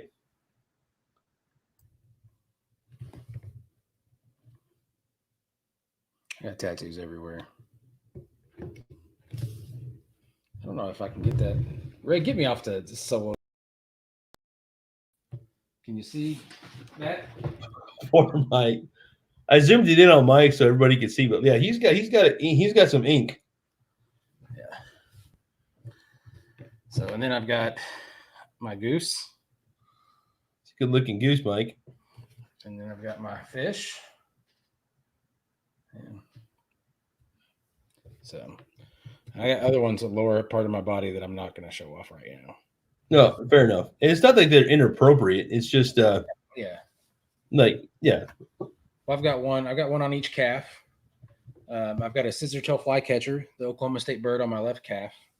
I've got a German lion on my right calf for my heritage. I've got a stand of trees on my left quadricep. And then I've got my mom and my dad's, both their astrological symbols on me. So, I think and dude, I just noticed that you're wearing an Iron Monk hoodie there. That's good times, dude. I wish they made a hoodie like that in a RayRay size, because I would own one. I'm a huge fan of Iron Monk Brewing out of Stillwater, Oklahoma. Yeah, So no, it was one of my favorite breweries when I was back around that area. I haven't been there in a long time. So I just recently got turned on to their milk stout, which is fantastic, by the way. I'm sure that's a beer you've had. Oh yeah. Dude, it was so good, so good. I had their milk stout was real good. They had another beer that I really liked. I forget the name of it, but I had a Iron Monk hoodie from maybe about 2013, 2014, something like that, right? Yeah. And I just wore the heck out of it. And I've still got it, but it's ripped in several different places. It's super faded. Anyway, so my wife got me a new one. Oh, right on. So, yep. Very cool. But, well, hey, man, bro, dude, I'm going to get off of here. Man, bro, dude. All right, Mike. Well, thanks for hanging out for all the night. I appreciate the time. Thanks for tuning in. The audience loved the conversation. Yeah. And so have a good night. Tell Kathy and the kiddos I said hi, as always. And I'll talk to you soon, my dude. All right. Hey, Ray. Yeah. Still there? Love you. Bye. Love you. Bye. Oh, Mike beat me up with the past again. So I'm not going to name any names, but years and years ago, I had a girlfriend. This was back when we had answering machines. Do you guys remember answering machines? I had one, and this girl I dated at the time, I say at the time, we were together for 2.5 years. She would call me almost every day and leave me not even a voicemail, but a message on my answering machine. And she'd be like, blah, blah, blah. This is bleep, her name. And she'd say whatever, and she'd be like, okay, love you, bye. But she said it in a really high-pitched voice, not her normal voice by any means. But that's what I heard. And Mike heard that a lot. I mean, he's always been around. And so, yeah, he gives me a hard time now by saying that. He'd be like, hi, Ray. This is Mike. I just want to call and say hi. Okay, love you, bye. And because that was that was what the voicemail sounded like. Oh, goodness. So I tell you what, guys, I've seen a lot of comments, and again, not ignoring you guys, I'm buzzing. There's no two ways around it. I have a good amount of vodka in me at this point, which is this is the most I've drank in a hot minute. Usually, I have 2 beers at the most in a day, and I'm good. I've got a good amount in me right now, so I feel fantastic. I totally needed this, and thank you all so much for hanging out. I appreciate it. But I have missed a lot of comments. I've glanced over a time or two, and I see you guys talking to each other in the comments. And I know I say it every video. I hope you guys aren't sick of hearing me say it, but I love that so much. So much. All y'all in the Ray Ray family are just absolutely the best. And I appreciate that. And so even Steph, she's like, it's okay after hours, and Buzzed Ray is the best. So judge me if you have to. I get it. I won't be offended. This is just the real me. This is just Ray Ray being himself. I always do my darndest to keep it absolutely real on this channel. If it's good, it's good. If it's bad, it's bad. So where I don't condone using alcohol as a release in your everyday life, you know what I mean? It can absolutely lead to challenges. Every once in a while, I think it's okay to just have a few and feel good and enjoy it. I'm absolutely going to stop before I get daddy word faced, right? Because I don't need to do. I'm almost 40. I don't need to do that, and I don't want to develop any problems, right? So, but I think every once in a while, you just gotta have a few drinks, hang out with your friends, and just enjoy life. So, like I said, Mike, we co-host a podcast together, content completely unrelated to anything on the Biggest Ray Ray channel, but we've been best friends for over 20 years, and so you know what? It's good. And so if I didn't do this already, then cheers to y'all. I know some of you guys don't drink, and that's fine. I kudos to you. I don't drink often. I enjoy a craft beer. I prefer to have a beer with dinner or something like that and enjoy it. Now, for the podcast, of course, we drink a couple and review those, so it's part of the content. But I stop at those 2 beers. But tonight, it's like, you know what? I need something a little bit more than beer. I've been stressed out. the COVID-19 thing has absolutely been a challenge. I come on the live stream daily and do my best to be positive for everybody. But lately, man, it's been tough. I'm not here to gripe or get to make anybody feel sorry for me. It's not about that. It's just been rough. Whew, not going to lie about it. I'm like, you know what? I think I need a handful of drinks tonight, and not to get drunk. I don't want to get drunk, but just to have enough to feel good about life. And I feel good about life right now. I do. Having a conversation with my best bro always helps. He reached out to me earlier. He's like, dude, you going live again for tonight? And I'm like, yeah, I'm going to.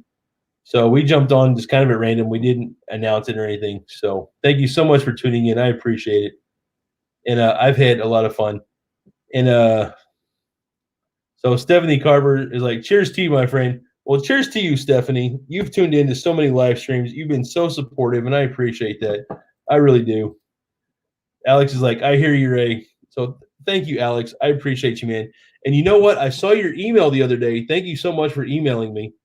I saw your recipe that you sent me, and I don't think I hit reply to that email. My apologies, but I saw that. I may try to cook that, and I hope the way I cook it is as good as the way you presented it. And I might have to make a video for that because that sounded really good. And I don't even want to give away what it is, but I did read that email, I promise. And I want to do that. I'm just going to wait till I'm 100% sober before I cook again. I do, because it's a bad idea to cook when you're drunk and or buzzing. I don't condone buzzed cooking because Mike can even tell you. No, Mike's already dropped off. I see him commenting here. Once upon a time in Stillwater, Oklahoma, I burned all the hair off of this arm. I singed half the hair on my face because we were daddy word faced, and I got a wild hair up my daddy word to grill burgers at like 3 a.m. And I had no business, one, with lighter fluid. I had no business with a lighter. And I sure had no business trying to grill burgers, but we did it anyway. And I put way too much lighter fluid before I lit it, and a huge flame came out and singed off so much hair off of me. So mind you, I was like 22, maybe 23 at that time, something I wouldn't do at this point in my life. But yeah, I did that. I did. So don't even know how I got on that story. But Mike and I, we've got so many stories we could share. We could spend hours and hours and not get through all the stories. But we've been best bros for a long, long time. And where'd it go? Hey, Stephanie Bethany, thank you for tuning in. I appreciate you being here. Always a pleasure. And if you guys, you know what? I don't want to give away what she does, but if you haven't already, go check out her channel. She's got a handful of them. And she's an expert in her area. So please look at her channel. Just Google, or not Google, but type in her name on YouTube search. You'll find her. Watch her videos. Give her some thumbs up and some subscribes if you're into that content. So somebody I know locally in Oklahoma, great person, super great person. And Laura says, it's fun listening to you two. So Laura knows both of us, Mike and I. And Laura and wifey, and Laura, and nobody knows where wifey works. We keep that secret because of not secret, but we don't talk about it. Given the nature of the company, everyone knows that wifey works in the mental health care industry. But wifey and Laura are actually coworkers, and she knew Mike and I years before her and wifey worked together. So Laura is a fantastic individual. I'm glad she's in my life. She's just a super good, super positive person. And I look at Mike already in bed. What, Mike? I love you, but you're a bum. Already in bed. It's not like it's after 1 o'clock in the morning in Kentucky. Whatever, dude. It's the weekend. How many times did we close the place down and keep partying until the sun came up somewhere else the next day? So, but we're not 21 anymore either, dude. So I get it. I get it, man. I do. So, hey, Nina. Nina's back. Hello, Nina. Thanks for tuning in again. I saw Nina earlier today at the 4 p.m. live stream, along with a handful of other folks. And so I know that, so it's like, what, 6 in the morning where you're at, maybe 7? So thanks again for tuning in. It's after midnight here. And don't judge me, folks. For you guys that are just tuning in, I've had a handful of drinks tonight. I have. It's been a really stressful week. I don't believe I'm slurring my words too bad at this point, but I've had a few drinks. I'm buzzing pretty hard, and I'm enjoying life. I don't condone drinking to the point where you black out or you just get stupid.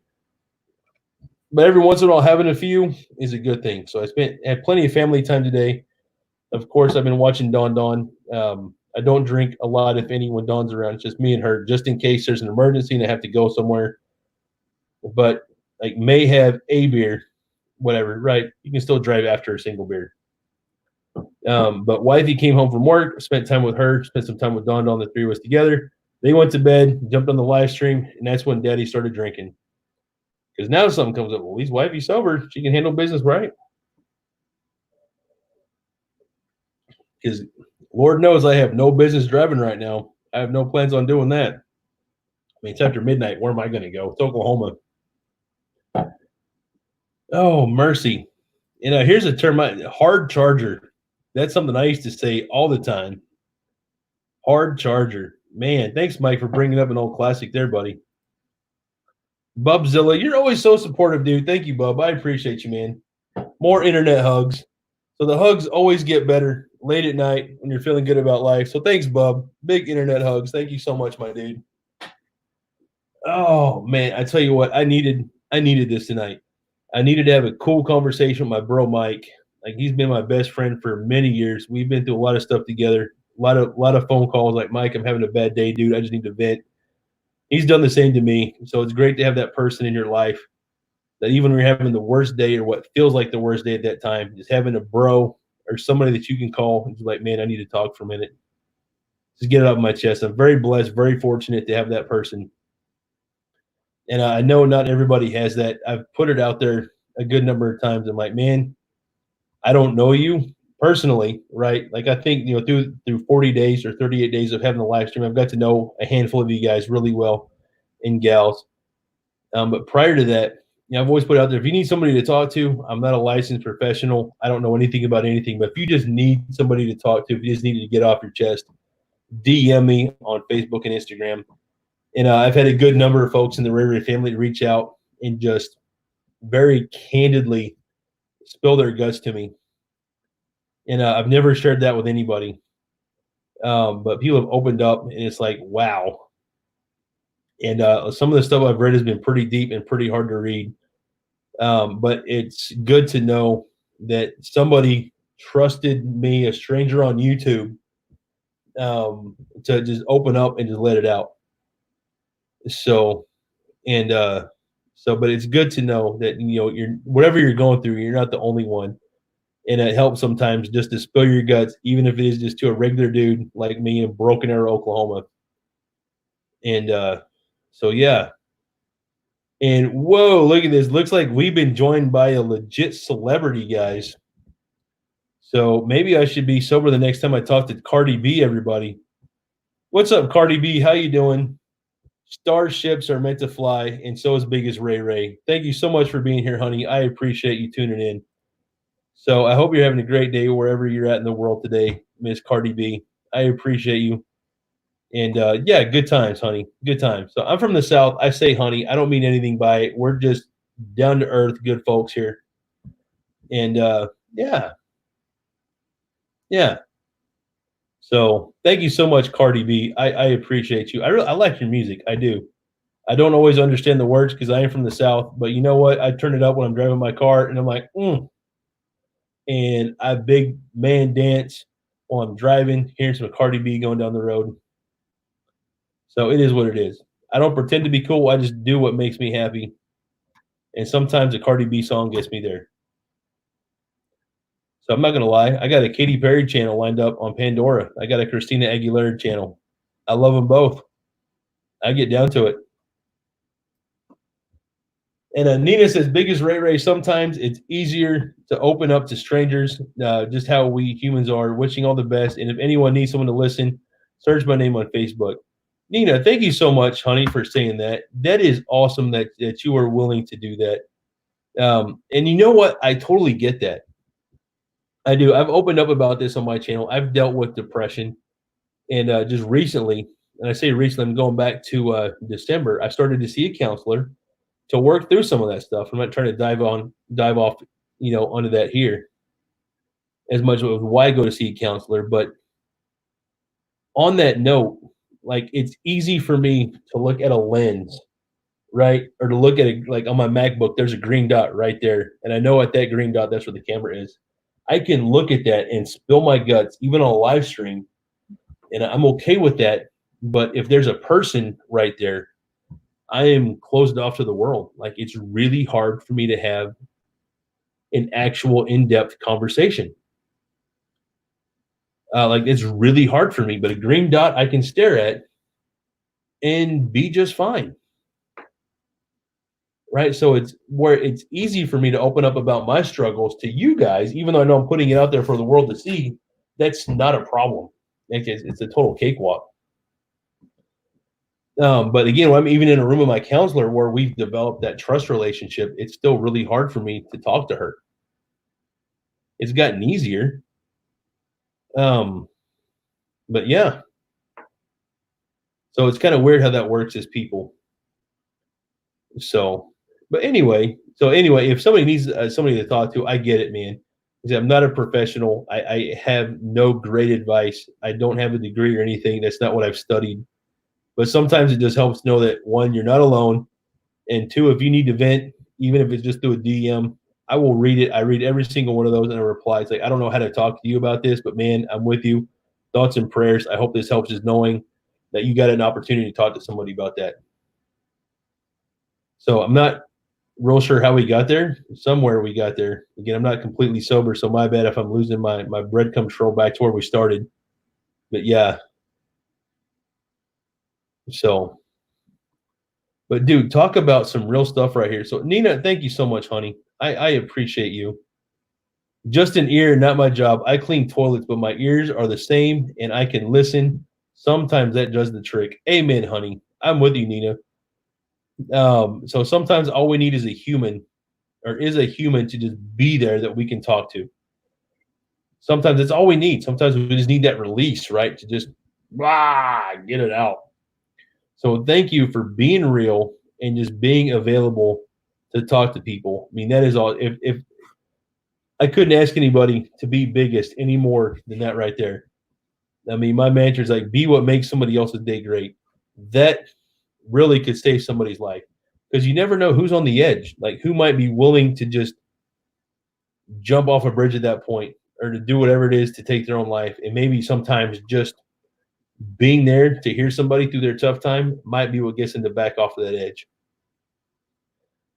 And I know it's weird to hear a dude in my state talking about that stuff right now, because seriously, I've been drinking for the last 2 hours and I'm not sober. Let's be real about it. But in any case, you never know when that's all it's going to take for somebody to seriously not make that decision to follow through with that. And they'll step back and realize that, you know what, tomorrow's a new day. My life is worth living. And you may be the person that saves someone's life and not even know it, just because you did something just for a minute, just by listening. You never know. So kudos, and really all of that to say, shout out to you, Nina. I appreciate you, honey. Thank you. Thank you for that.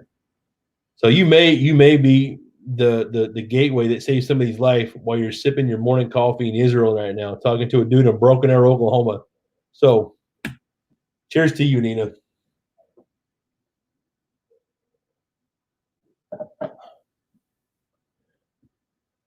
And maybe at this point I should switch to water. I don't know.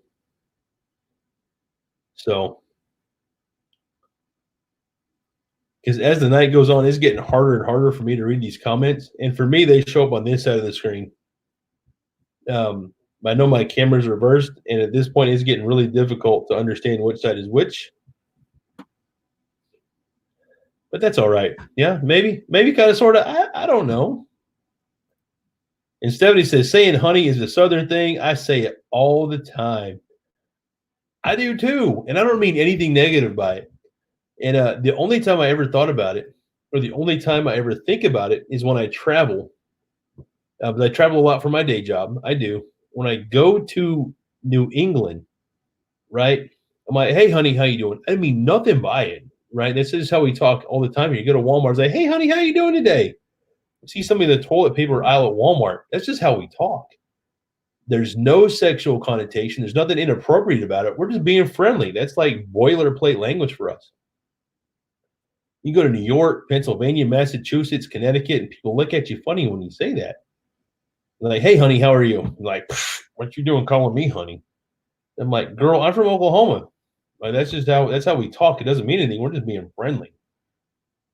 Where I'm from, we don't call our sandwiches grinders. We call our sandwiches a sandwich. I ain't getting judgmental on you. I know I've talked about that before, but language changes as we travel about the U.S. In some places you go, you say honey or hun or darling, sweetie, sugar, and people they don't know how to take that. But for us in the southern part of the country, it's very boilerplate. And our boilerplate, if that's not language you're used to, that's very commonplace. It's language we use on a regular basis. So, oh man, Alex, I have depression and ad, but no insurance, so I'm untreated. But I'm always up to provide an ear and/or shoulder. Not a kidney though, because I've already given away my spare. So, Alex, dude, you're a rock star. Like, whoa, you saved somebody's life by giving away a kidney. That's fantastic, man. So kudos to you. And thank you for putting yourself out there to be an ear for those that need help. Yeah, man. So, and look at Nina here. Ray, switch to water and put some slice of lemon in it. It will help with a head pain in the morning. So I don't think I've had enough that I'm going to have a hangover tomorrow. I might. I'm not going to say that I won't. I may be struggling to make pancakes for wifey and the kiddo in the morning. But whatever, it'll get done. But no, I do have a big glass of water here as well, and this is full. I filled it up before I started the live stream an hour and 46 minutes ago. I haven't had any yet, but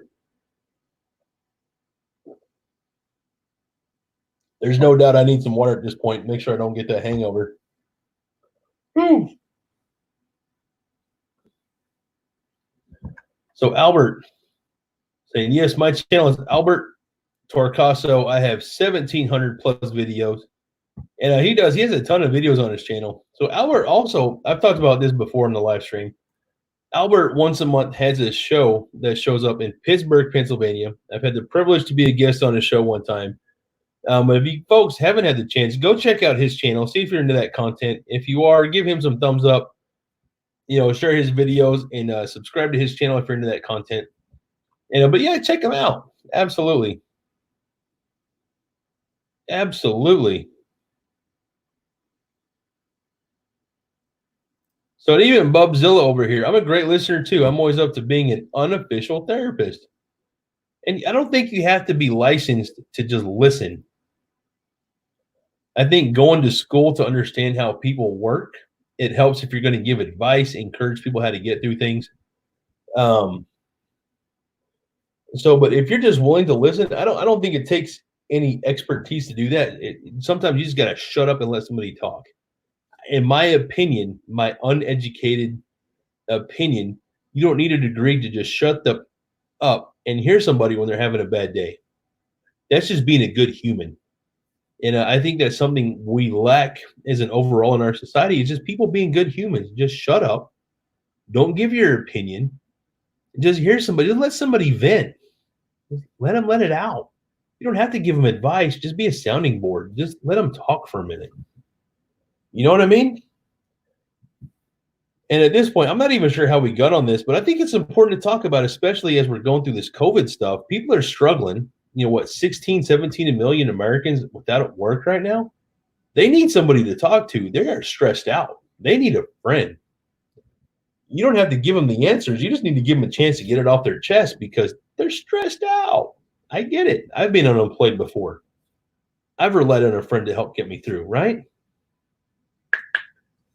So, but yeah. Like I can give advice right now. I'm straight buzzing, y'all. I feel fantastic. I do. I feel great. So maybe you shouldn't listen to me unless I'm talking about Pac-Man or pizza. I don't know. I'm rambling at this point. So, but anyway, Albert says Ray rocked the episode. Well, thank you, Albert, for the kind words. I appreciate that. I had a lot of fun tuning in. I think we did that. What was it, back in January? It's been a hot minute at this point, but it was good times. And Stephanie Bethany, sweetheart to she, and she really is a fantastic person. I've had the pleasure of meeting her. Again, she's from the Oklahoma area, so just a sweet, wonderful person. I'm glad she's in my life. Good people. And I can't say enough good things about her, but she's like, yeah, just be careful about talking with people who are going through the same thing when you're not on the upside of it, because you might trigger each other. And that is some ridiculously solid advice. Like, really. And one of the things that I take on, and I didn't come up with this, but I've heard it before, and you can't save somebody from the water if you're drowning yourself, right? Like, if you're drowning, you can't also save somebody who's in the water drowning. You got to have yourself solid on the ground, on dry ground, before you can save somebody who's drowning, or you're both going to go down. When I was a medic, first responder, when I was in the fire department, they would teach you sometimes, and this is morbid, but sometimes it's better to have one victim than two. And all that's teaching you is to put yourself in a position where you can save somebody's life, right? You don't want to be in a spot where while you're trying to save somebody, you die too. Does that make sense? Right? Yeah. So at the end of the day, you might be trying to help somebody out, but if you're both struggling through the same thing, you try to help somebody, you're going to drown while you're going to trying to keep them from drowning. So if you're struggling, I'm not in a position right now, in this moment anyway, well, I'm struggling through this COVID-19 stuff in life, right? Like, I've had a few drinks tonight, and Ray is not sober. I'm not drunk, but I'm not sober. I am in that gray area in between. I don't need to be listening to y'all because I'm going through some stuff myself. Give me tomorrow to sober up, have some bacon and eggs and a Bloody Mary, then I can listen. Right now, not a good time for me to listen. We're gonna drag each other down. Just being real about it. So, but tomorrow's a new day. Sober up, have some breakfast. You know what I mean? Draw some sidewalk chalk with the kiddo, get back to a good state, and that's fine. At that point, I'll be able to listen and help out. Otherwise, we're both drowning, and we're both going to go down together, and that's not good for either one of us. So, thank goodness for folks like Stephanie Bethany. Because it definitely makes sense, Ray. So, thank you for that. And so even she says, yeah, I had to learn the hard way about the drowning metaphor thing the hard way. So you've been there, you've done that. It's a tough spot. So even if you want to help, if you're drowning, you're not going to help anybody else from drowning. So I'm going to leave it there. Again, as I'm looking at my green dot, there's a green dot on my MacBook where my camera is. And if I'm going to be honest, there are two of those green dots right now. I'm not sure exactly which one to look at. And oddly, I'm okay with that.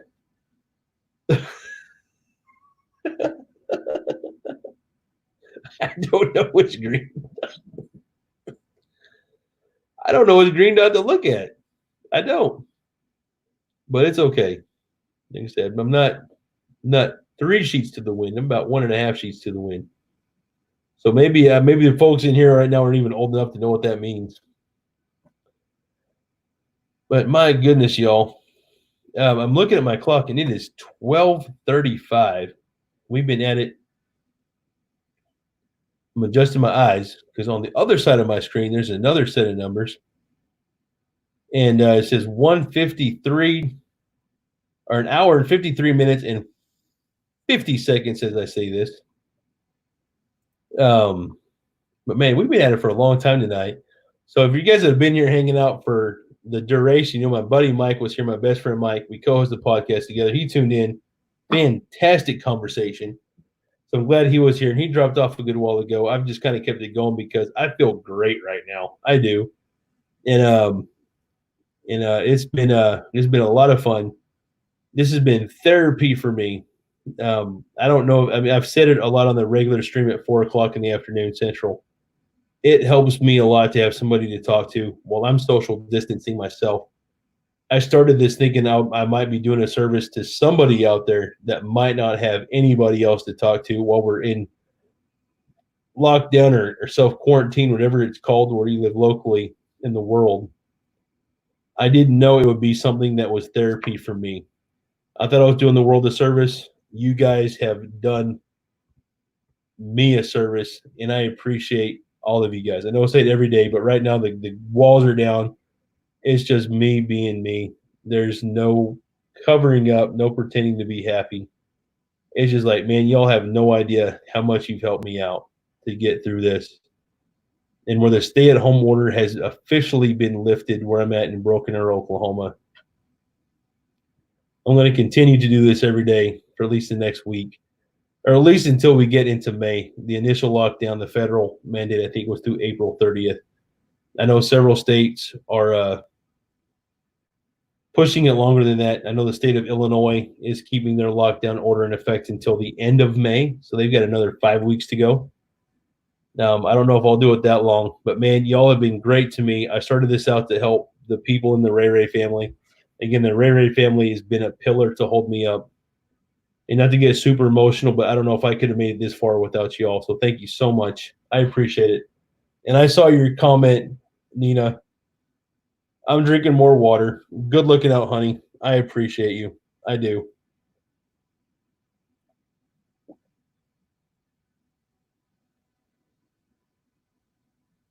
Oh, man.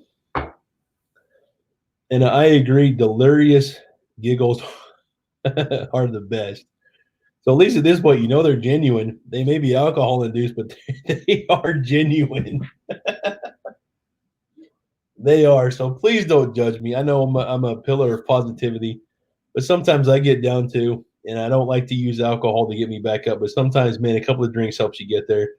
But really having that human interpersonal, I say intrapersonal because we're person to person. We're crossing boundaries with that. Thank you guys so much. I appreciate y'all. But man, at the end of the day, we're encroaching 2 hours. I should probably go to bed. I need some sleep so I can wake up in the morning and cook some pancakes, bacon, and eggs for wifey and the kiddo. That always something I look forward to every weekend is making family breakfast. So thank you all so much. And for what it's worth, and I do love you guys. You all mean the world to me. Thank you so much for being here. I appreciate each and every one of you. And I say that as much sober as I do. Yes, I do when I'm buzzing. But I hope you all have a great night. Thank you so much for tuning in. I hope to see you all tomorrow, 4 p.m. Central Standard Time. Have a great night. Please stay safe. I want to see you all again another day. But I'm going to go to bed. So thank you so much, guys. See you tomorrow. Good night.